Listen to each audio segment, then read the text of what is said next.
ግንቦት 1 የነቢያት ተስፋ ሕይወተ አዳም አምላክን የወለደች በድንጋሌ ሥጋ በድንጋሌ ነፍስ የጸናች ክብርት እመቤታችን ቅድስት ድንግል ማርያም በዚች ዕለት ተወለደች። የክብርት እመቤታችን ልደት ለሰማያውያን መላእክትና ለአዳም ልጆች ሁሉ ታላቅ ደስታ ሲሆን፣ ሰይጣንን ደግሞ በተቃራኒው ልደቷ በእጅጉ አስከፍቶታል፣ አናዶታል። እንኳን ለእመቤታችን ለቅድስት ድንግል ማርያም ለልደታ ማርያም በሰላም በጤናና በፍቅር አደረሰን አደረሳችሁ። ሕዝበ ክርስቲያን በስመ አብ ወወልድ ወመንፈስ ቅዱስ አሐዱ አምላክ። በስመ አብ ወወልድ ወመንፈስ ቅዱስ አሐዱ አምላክ። በስመ አብ ወወልድ ወመንፈስ ቅዱስ አሐዱ አምላክ አሜን። በኦርቶዶክሳዊት ተዋሕዶ ቅድስት ቤተ ክርስቲያን ግንቦት 1 ቀን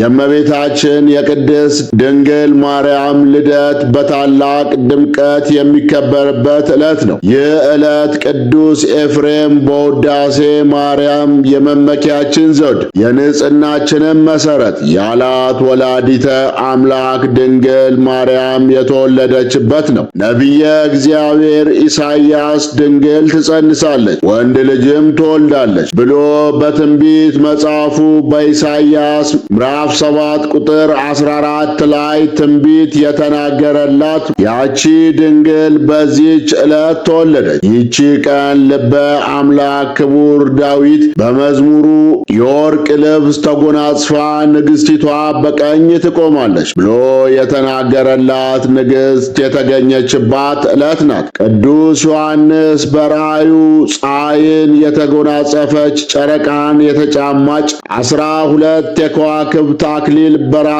ላይ ያላት ብሎ የመሰከረላት የብርሃን እናቱ ድንግል ማርያም የተወለደችባት ቀን ናት። የእርሷም ልደት እንደ እንግዳ ደራሽ እንደ ውሃ ፈሳሽ ድንገት የተከሰተ ሳይሆን አስቀድሞ በትንቢት በምሳሌና በራእይ የሰውን ልጅ ድኅነት በጉጉት ሲጠባበቁ ለነበሩ ቅዱሳን ሲገለጽ የነበረ ነው።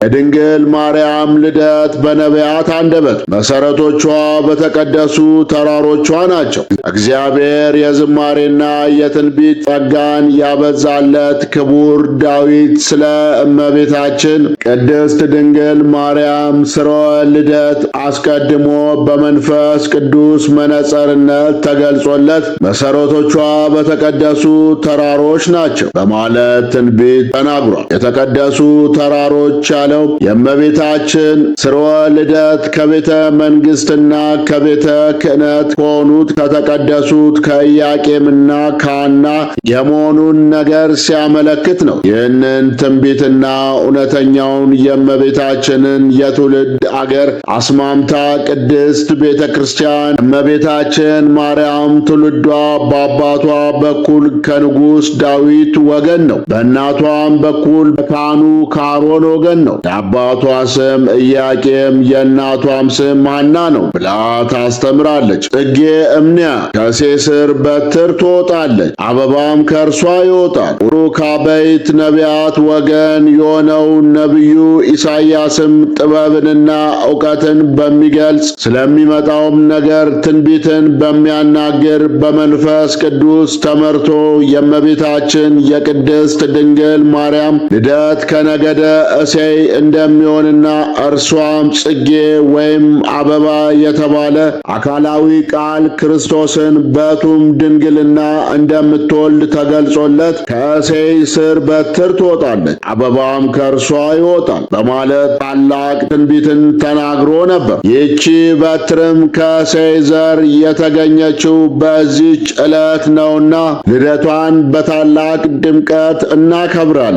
ይህንን መሠረት በማድረግ ሊቁ ቅዱስ ኤፍሬም መልካሟ ርግብ ማርያም ሆይ ደስ ይበልሽ፣ ከእሴይ ስር የተገኘሽ መዓዛሽ ያማረ አበባ አንቺ ነሽ በማለት በውዳሴ አመስግኗታል። በአባቶችሽ ፈንታ ልጆች ተወለዱልሽ የተባለልን የአባቶቻችን ልጆች እኛም እንዲሁ እያልን እናመሰግናታለን።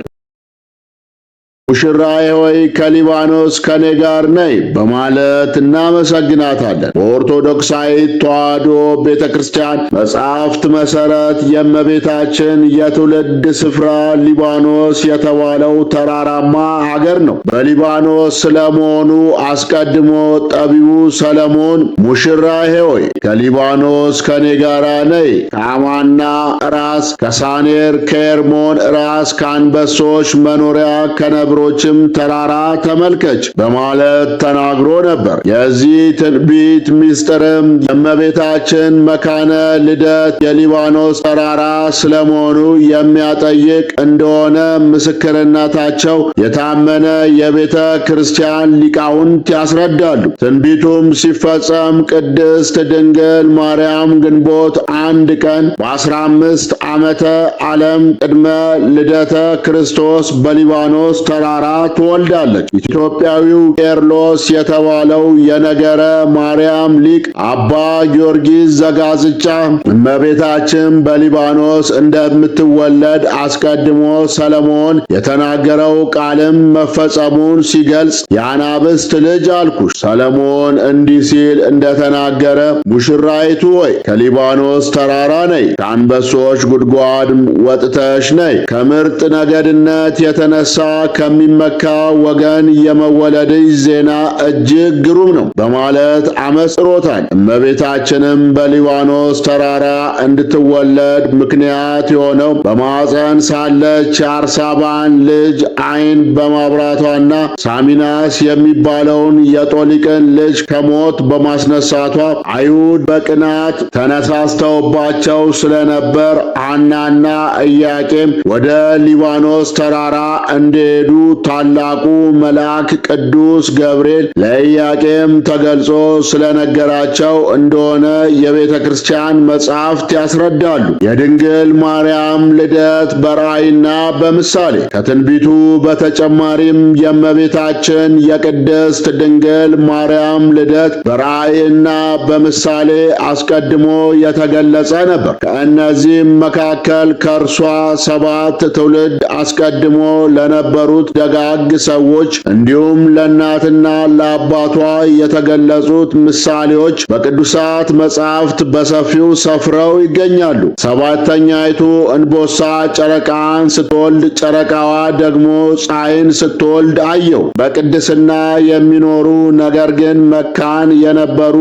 ቴክታና ጴጥርቃ ነጭ እንቦሳ ከበረታቸው ስትወጣ እንቦሳይቱም እንቦሳ እየወለደች እስከ 6 ስትደርስ ስድስተኛይቱ ጨረቃዋም ፀሐይን ስትወልድ አይተው በአገራቸው መፈክር ሕልም ፈቺ ሊቅ አለና ሄደው ነገሩት። ደግ ልጅ ትወልዳላችሁ፣ ጨረቃይቱ ከፍጡራን በላይ የምትሆን ልጅ ትወልዳለች። የፀሐይ ነገር ግን አልተገለጸልኝም፣ እንደ ነቢይ እንደ ንጉሥ ያለ ይሆናል አላቸው።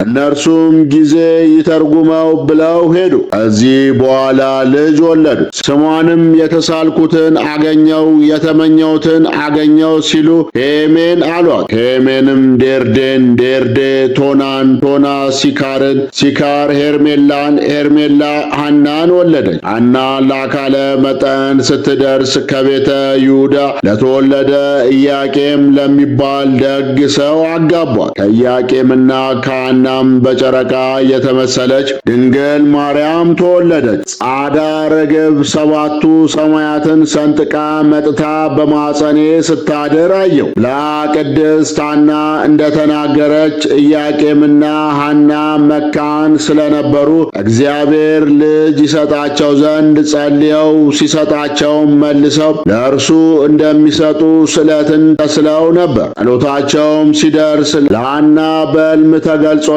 ለባለቤቷ ለኢያቄም ነጭ ርግብ መጣ በራሴ ላይ ተቀምጣ ከራሴ ላይ ወርዳ በጆሮዬ ገብታ በማፀኔ ስትተኛ አየው ብለዋለች። የዚህ ራእይ ምስጢርም ርግብ የተባለች እመቤታችን ቅድስት ድንግል ማርያም ስትሆን ጻዳ ወይም ነጭ መሆኗ ንጽሕናዋ፣ ቅድስናዋ፣ ዘላለማዊ ድንግልናዋ ነው። ነጭ ርግብ መጥታ በራሴ ላይ ተቀምጣ በራሴ ላይ ወርዳ በጆሮዬ ገብታ በማኅፀኔ ስትተኛ አየው ማለቷ ብስራተ ገብርኤልም በጆሮዋ ሰምታ በግብረ መንፈስ ቅዱስ አምላክን የምትጸንሰውን ንጽሕት ርግብ የተባለችውን እመቤታችንን የምትወልድ መሆኗን ሲያጠይቅ ነው። ከሰባተኛ ሰማይ ነጭ ወፍ ወርዶ በራሴ ላይ ሲቀመጥ አየው ብሎ ቅዱስ ኢያቄምም እንደተናገረ በተመሳሳይ ኢያቄምም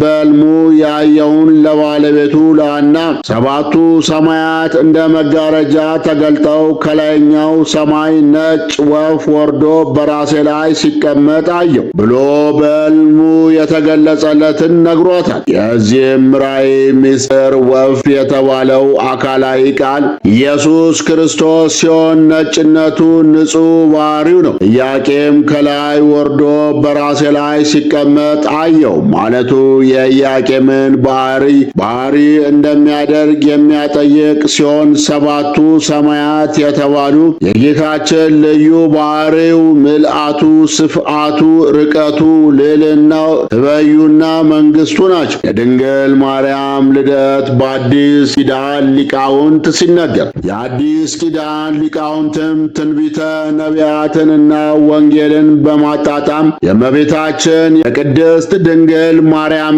ልደት አመስጥረው አስተምረዋል፣ አመስግነዋልም፣ ተቃኝተዋልም። የእርሷን ልደት እጅግ ብዙ ሊቃውንት በስፋትና በጥልቀት ያመሰጠሩት ሲሆን ለምሳሌ ያህል የሚከተሉት ይጠቀሳሉ። ማርያምስ ከጥንት ጀምሮ በአዳም ባሕሪ ውስጥ እንደ ነጭ ዕንቁ ታበራለች ብሎ ኢትዮጵያዊው ሊቅ ቅዱስ ያሬድ ስለ እመቤታችን ልደት ማርያምስ ከጥንት ጀምሮ በአዳም ባሕሪ ውስጥ እንደ ነጭ ዕንቁ ታበራለች በማለት እርሷ በደፈረሰው ዓለም በንጽሕና በቅድስናና በድንግልና ስታበራ እንደነበርና ኋላም ዓለም ብርሃን የሆነውን ኢየሱስ ክርስቶስን መውለዷን አመስጥሮ ተናግሯል። በተጨማሪም ስለ ስርወ ልደቷ ስሮቿ በምድር ጫፎቿም በሰማይ ያሉ የወይን ሐረግ በማለት የተወለደችው በምድር ከነበሩት ኢያቄምና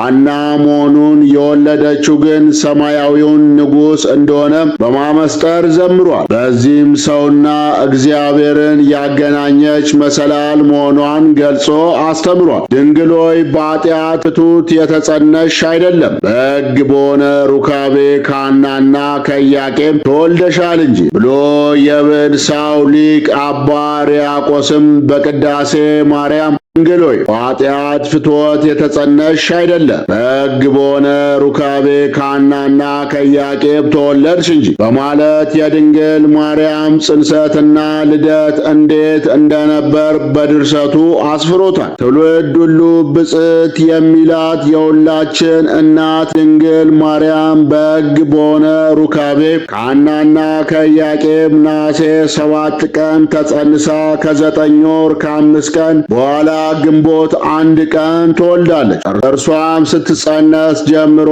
መንፈስ ቅዱስ ከጥንተ አብሶ ጠብቋታል፣ አበሳው አልነካትም። ይህንንም ነቢየ እግዚአብሔር ኢሳይያስ በኃጢአት በተከበበ መርገም በሞላበት ዓለም ውስጥ ከኃጢአት ከበደል ርቃ እንደ ጌዲዮን ጸምር በንጽሕና የተገኘች ንጽሕት ዘር መሆኗን ሲያስረዳ የሰራዊት ጌታ እግዚአብሔር ዘርን ባያስቀርልን ኖሮ እንደ ሰዶም በሆንን እንደ ገሞራም በመሰልን ነበር በማለት በትንቢቱ መጽሐፍ ተናግሯል። እንዲሁም ጠቢቡ ሰለሞን ንጽሕናዋን በትንቢት መነጽር አይቶ ወዳጅ ሆይ ሁለንተናሽ ውብ ነው፣ ምንም ነውር የለብሽም፣ ሙሽሪት ሆይ ከሊባኖስ ነይ በማለት በንጽሕና በቅድስና ያጌጠች መርገመ ሥጋ መርገመ ነፍስ ያልነካት የድኅነታችን ምክንያት የንጽሕናችን መሰረት የሰው ባሕሪ ከእግዚአብሔር ጋር እንዲዋሃድ ምክንያት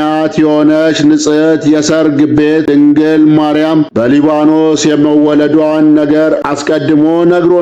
ይቺ ዕለት ትልቅ ሕንፃ የታነጸባት እና ፍጡር የፈጣሪ ማደሪያ ለመሆን የተዘጋጀባት ዕለት ናት ብሎ የቀርጢሱ ቅዱስ እንድርያስ የከበረ ስለሆነ ስለ እመቤታችን ቅድስት ድንግል ማርያም ልደት ዕለት ታላቅነት ይህ በዓል በአዲስና በብሉይ ኪዳን መካከል መገኛ ሆነ። ምሳሌዎቹ በእውነታ አሮጌው በአዲስ ቃል ኪዳን ተተኩ። ፍጥረት ሁሉ በደስታ ይዘምራል፣ የዚህን ቀንም ደስታ ይካፈላል። ይህ ዕለት ጌታ መቅደሱን የሠራበት ዕለት ነው። ይህ ዕለት ትልቅ ሕንፃ የታነጸበትና ፍጡር የፈጣሪ ማደሪያ ለመሆን የተዘጋጀበት ዕለት ነው በማለት ገልጾታል። በእውነት የእርሷ ልደት የልዑል ማደሪያው መቅደስ የተሠራበት ዕለት ነውና ሁላችንም እናከብረዋለን። በዚህም ዕለት ዮም ፍስሐ ኮነ በእንተ ልደታ ለማርያም እያልን እንዘምራለን። ይችን የልዑል ማደሪያ እናቷ ሐናና አባቷ ኢያቄምም በእጅጉ ተደስተው በተወለደች በስምንተኛ ቀኗ ስሟን ማርያም ብለው ሰይመዋታል። የእመቤታችን የልደት በዓል አከባበር አባታችን አዳም በኃጢአት ከወደቀ በኋላ ንስሐ በገባ ጊዜ አምላካችን ጌታ እግዚአብሔር የድኅነት ቃል ኪዳን ገባለት። ቃል ኪዳኑም ከልጅ ልጅ ተወልጄ አድናለው የሚል ነበር። ስለሆነም አዳም 5500 ዘመን የሕይወት ምክንያት የሆነት የልጅ ልጁ እመቤታችን ድንግል ማርያም ካብራ ከተከፈሉ ቅዱሳን ልጆቹ የምትወለድበትን ቀን ተስፋ እያደረገ ኖረ። የእመቤታችን የቅድስት ድንግል ማርያምን የመወለዷን ዜና ተስፋ በማድረግ ሴት ይላት የነበረውን ሚስቱን ሔዋንን በእመቤታችን ምሳሌ ሔዋን የሕያዋን ሁሉ እናት ብሎ ሰይሟታል። ዳግማዊ አዳም የተባለ ክርስቶስም የአዳምን ተስፋ በመስቀል ላይ በፈጸመ ጊዜ እውነተኛዋን ሔዋን ድንግል ማርያምን በዮሐንስ ወንጌላዊ በኩል ለሔዋን ምዕመናን ሁሉ እናት አድርጎ ሰጠ። ይህን የከበረ ምስጢር የማይረዳ ክርስቲያን እንዴት ያሳዝናል! እኛ ኦርቶዶክሳውያን ክርስቲያኖች ግን የቀዳማዊ አባታችንን የአዳምን እንዲሁም በዳግም ተፈጥሮ ያከበረንን ዳግማዊ አዳም የተባለ የጌታችን የመድኃኒታችን የኢየሱስ ክርስቶስን ቃል ተቀብለን የሕያዋን ሁሉ እናት ድንግል ማርያምን ልደቷን በፍጹም ደስታ እናከብራለን። ከተወደደ ልጇ ምሕረትን ትለምንልን ዘንድ ወደ እርሷ እናንጋጥጣለን። በኦርቶዶክሳዊ ተዋሕዶ ቅድስት ቤተ ክርስቲያን ያለን ምዕመናን ከጌታችን ልደት ቀጥሎ በታላቅ ድምቀት የምናከብረው የልደት በዓል የእመቤታችንን የቅድስት ድንግል ማርያምን የልደት ቀን ነው። ስለ ቅዱስ ዮሐንስ በመወለዱ ብዙዎች ደስ ይላቸዋል ከተባለ የድንግል ማርያም ልደት ምንኛ የሚያስደስት ይሆን! የነቢያቱ ትንቢት የተፈጸመበት የታየው ራእይም በገሃድ የተከናወነበት የብሉይ ኪዳን ማብቂያ የአዲስ ኪዳን መጀመሪያ ናትና ልደቷ ለሰው ልጆች ሁሉ ታላቅ የደስታ ቀን ነው። ሰማያን ቅዱሳን መላእክትም በንጽሕናዋ በቅድስናዋ ተደንቀው ጌታችንን ነዋት ብለው ያመሰግኗታል። በዘመናችን ያሉ የሰዎች ልደት በድምቀት የሚከበር ከሆነ ለሰው ልጅ መዳን ምክንያት የሆነች የአምላክ እናት የተወለደችበት ቀን ምንኛ ሊከበር ይገባው ይሆን?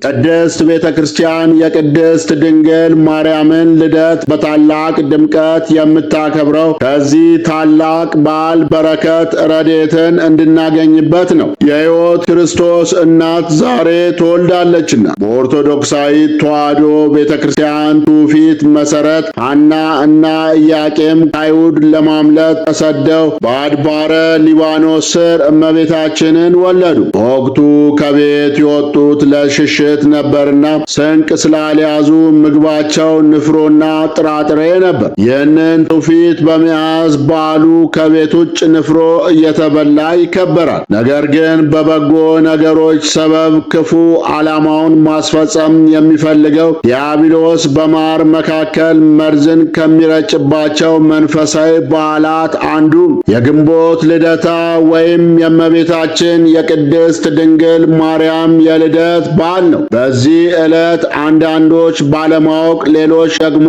በድፍረት አድባር አውጋር ነው ኦሌውን ለመለመን ነው እያሉ ለማያውቁት አምልኮ ንፍሮ የሚበትኑ፣ ቡና የሚረጩ፣ ቅቤ የሚቀቡ፣ የከብት ደም የሚያፈሱ አሉ። እውነታው እነዚህ በእርግጥም ጣዖት አምላኪዎች ናቸው። እኛ ኦርቶዶክሳውያን ክርስቲያኖች ግን እነዚህን የሃይማኖት ለዋጮች ስራቸውን እንጸየፋለን። ስለሆነም ከእንደዚህ አይነቱ ባዕድ አምልኮ በመለየት ይህንን ታላቅ በዓል በተገባና በተረዳ ነገር ልናከብረው ይገባል። ቅድስት ቤተ ክርስቲያናችን በሰራችልን ስርዓት መሰረት በቀናች በተዋህዶ እምነት ሆነን በምሕረቱ የጎበኘንን አምላካችንን ብቻ እያመለክን የድኅነታችን ምክንያት የሆነችውን ድንግል ማርያምን እያመሰገንን ልናከብረው ይገባል። የእመቤታችን የቅድስት ድንግል ማርያም ፍቅሯ በልቦናችን፣ ጣዕሟ በአንደበታችን ይደርብን። አምላካችን እግዚአብሔር ከእመቤታችን ከቅድስት ድንግል ማርያም ረድኤት በረከት ይክፈለን። አሜን። አነሳስቶ ላስጀመረን አስጀምሮ ላስፈጸመን ለልዑል እግዚአብሔር ክብር ምስጋና ይሁን። ወስብሐት ለእግዚአብሔር ወለ ወላዲቱ ድንግል ወለ መስቀሉ ክቡር። ይቆየን።